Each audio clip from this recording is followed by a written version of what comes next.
I'm joined with Helena Mullins today, presenter, content creator and manager of Glen Gat House, a family-run business. Helena, thanks very much for doing this today.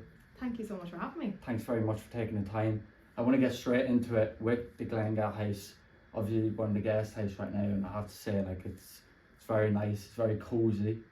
In terms of the business, how long has Glen Gat House been going for so far? We are 35 years in business this year, Yeah. and I was about 6 months old when they moved in. I'm revealing my age there now, but yeah, like I grew up with people always in our home. Yeah. So I just have the love and the interest in people's stories, and you will find that across our social media channels when we post up photos or videos, and we capture the stories in a moment in time across social media.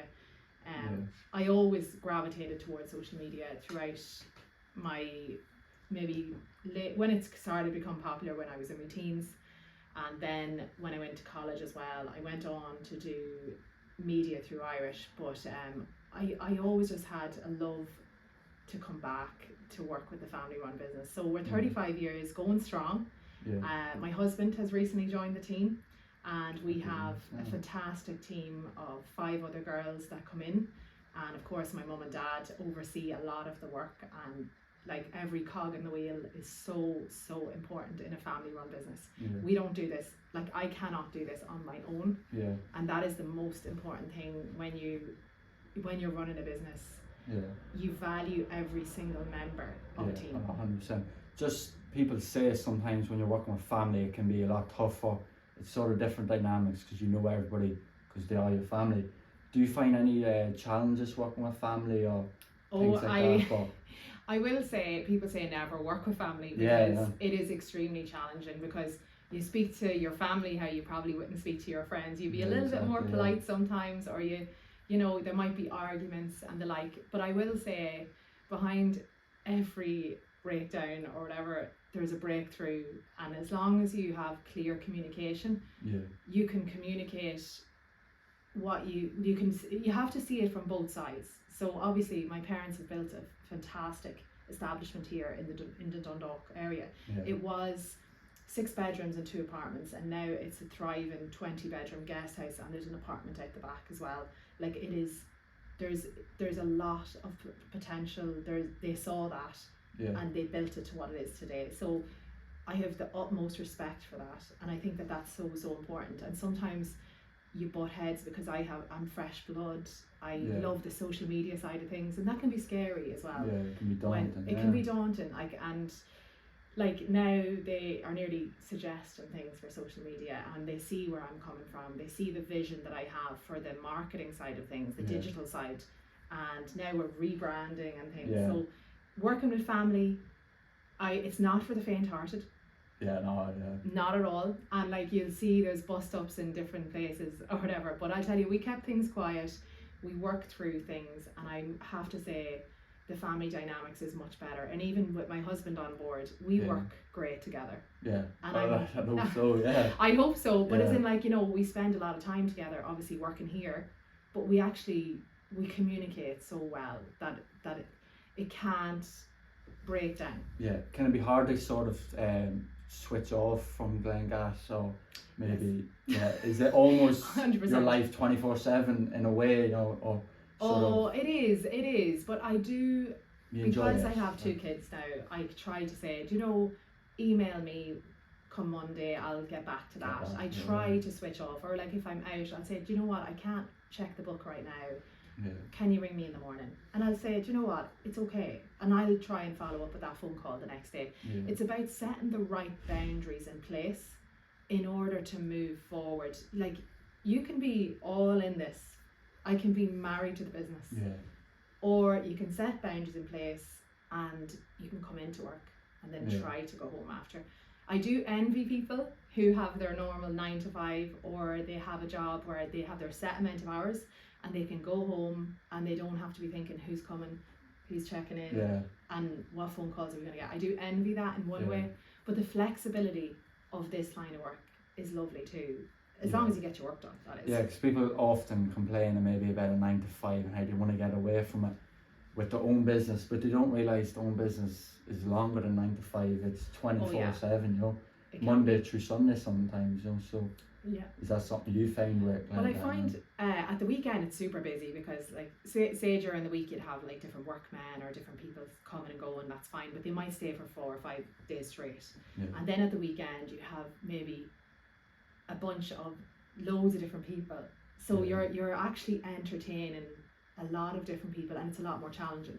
So weekends are super busy because there's an eclectic mix of people, and it is a challenge. You can't, like, I'm busy in the evening times when everyone's due to check in, and then on weekends when people are off work, but you can kind of delegate a little bit more. Like, that's where the team step in.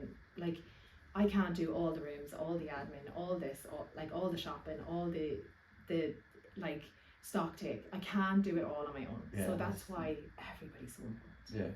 You deal with a lot of people, obviously. Do first impressions matter for you? Do maybe how you first introduce yourself?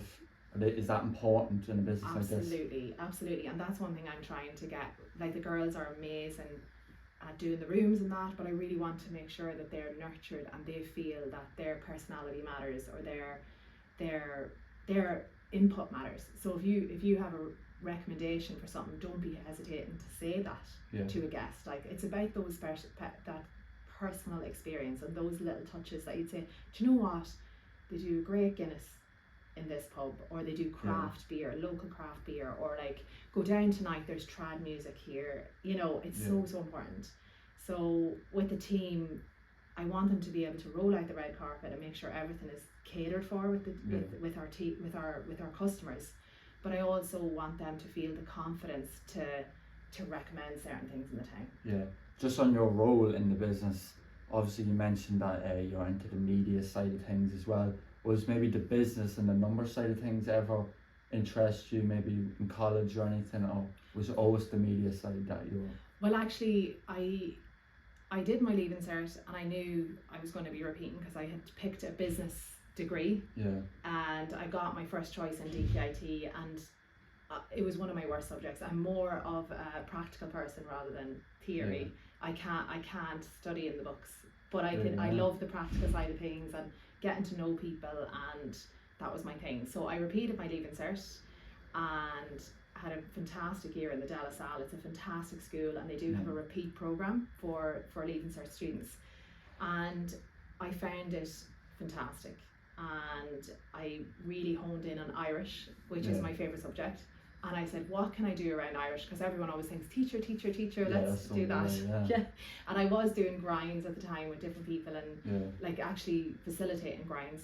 And I says, no, I'm going to do media through Irish. So I did like TV, journalism and radio for 4 years, and I didn't actually realise it was based out in the depths of Connemara, which was a magical 4-year experience. And I worked for a year with an Irish speaking radio station in Dublin City. So I actually commuted from Dundalk right up there every day for the entire academic year, and my Irish just excelled. So I love the opportunity to be able to speak Irish.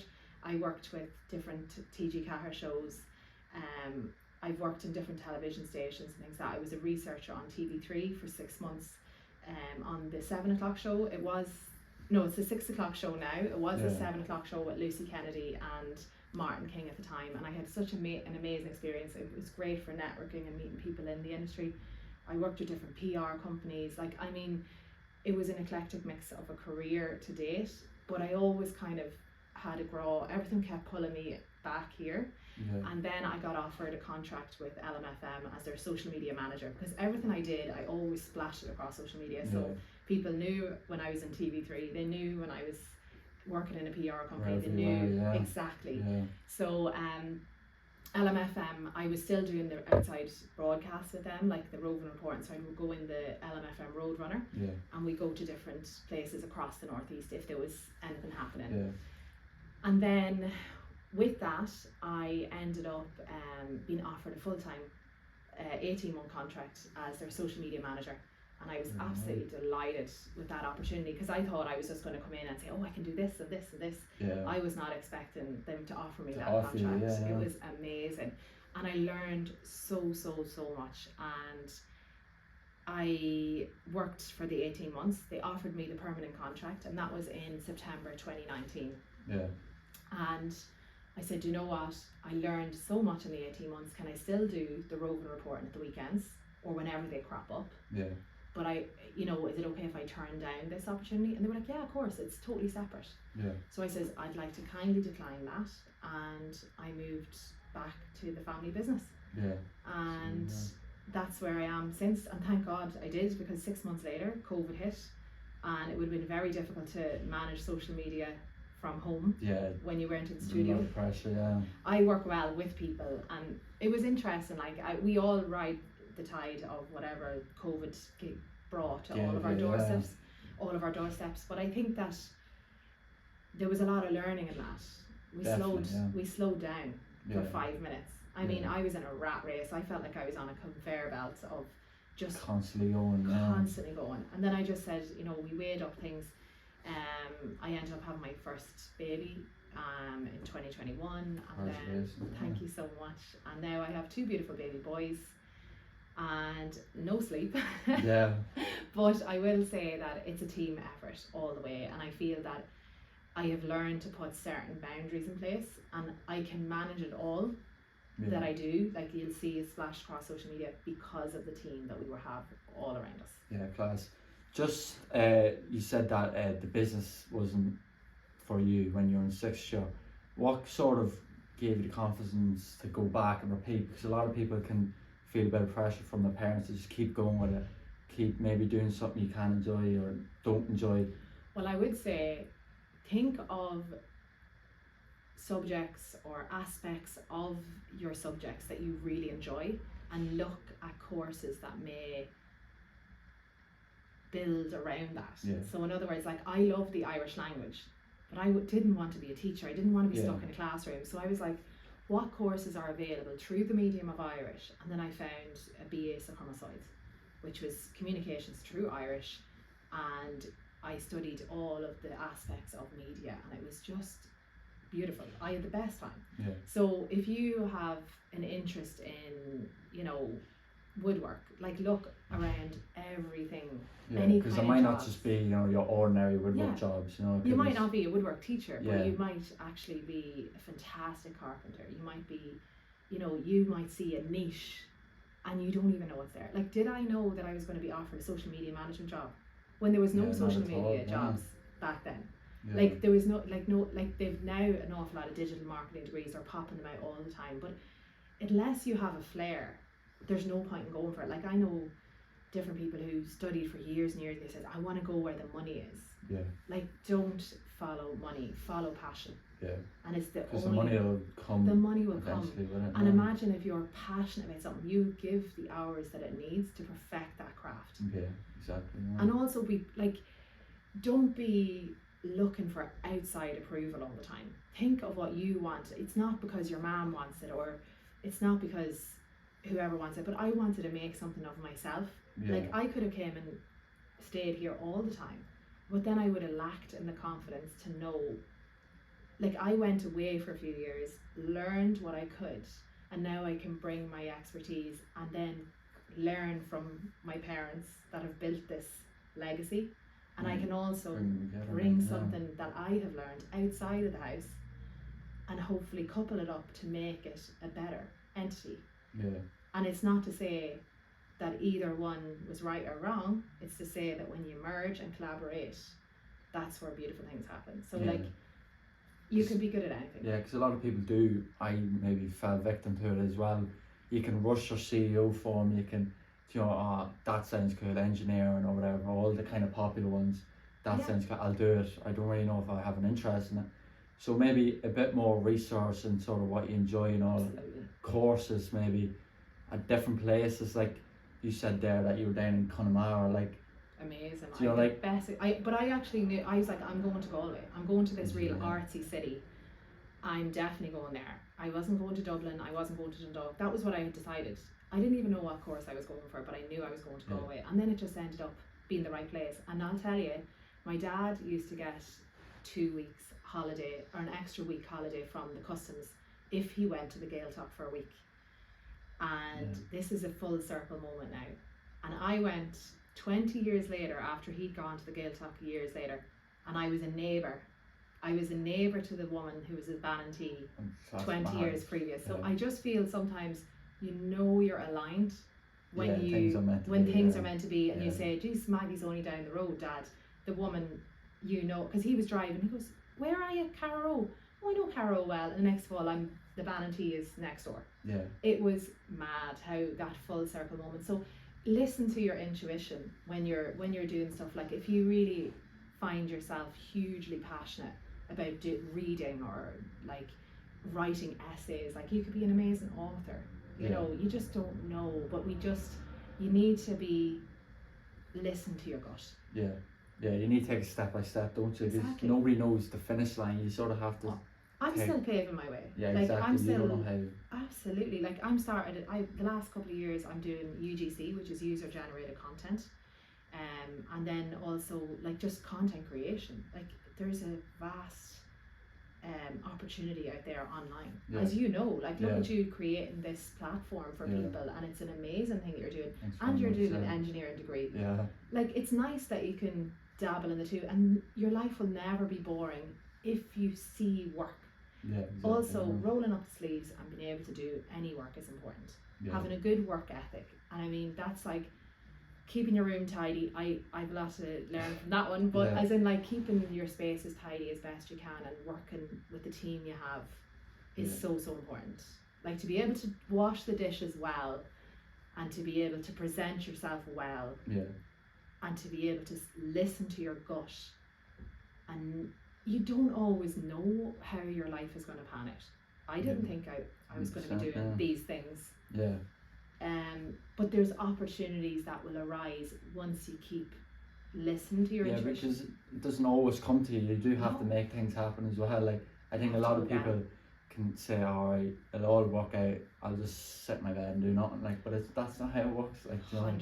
You do have to like put yourself out there in a way. And no one's going to do it for you. I find there's a sense sometimes of entitlement of people that I meet in my life, and I'm like, no one's going to like brush your teeth in the morning. No one's going to sign that application form for you.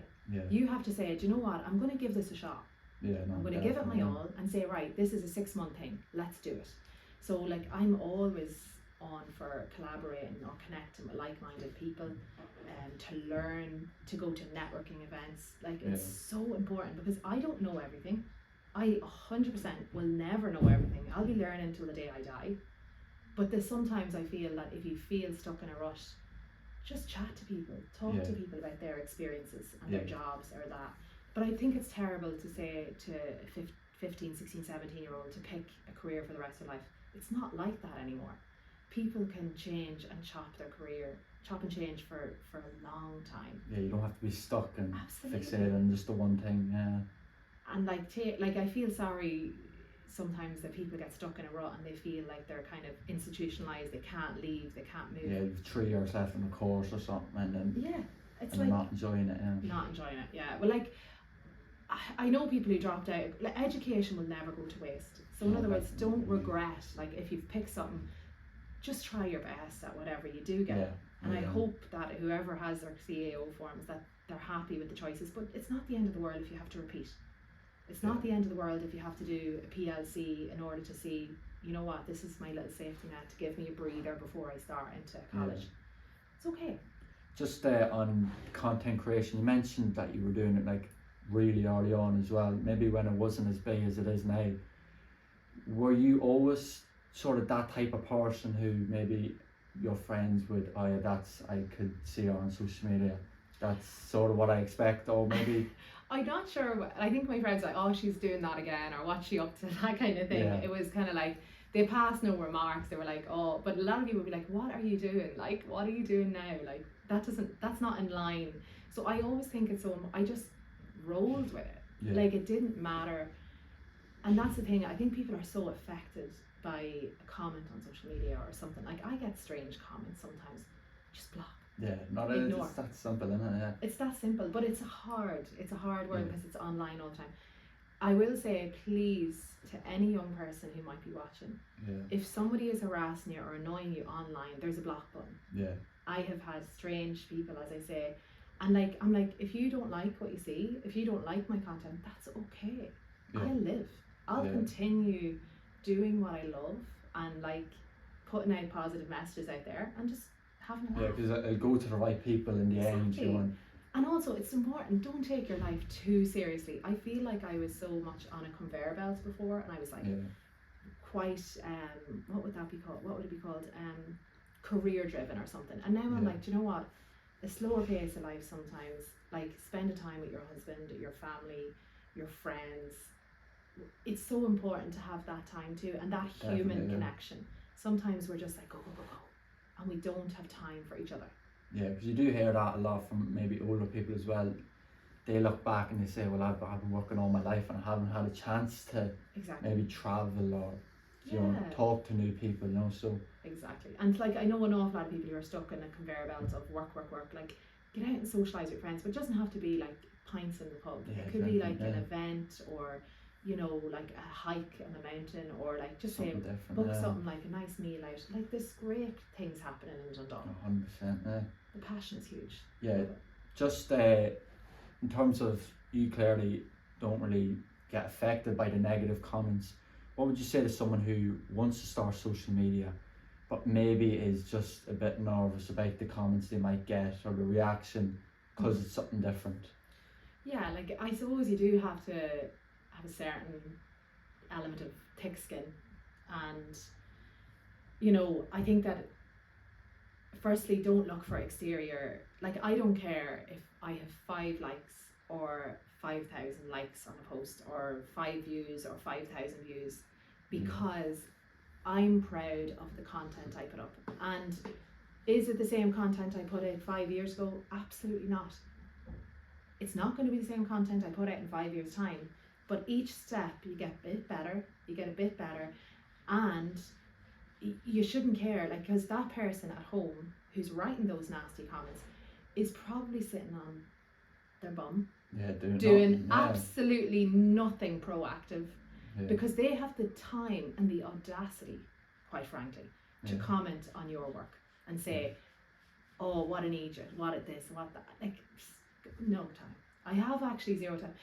And what I do sometimes, if someone is trying to be smart or funny or say something like actually unkind or try and knock the wind out of my sails, I'd actually communicate back, and I'd try and find out actually what they're saying.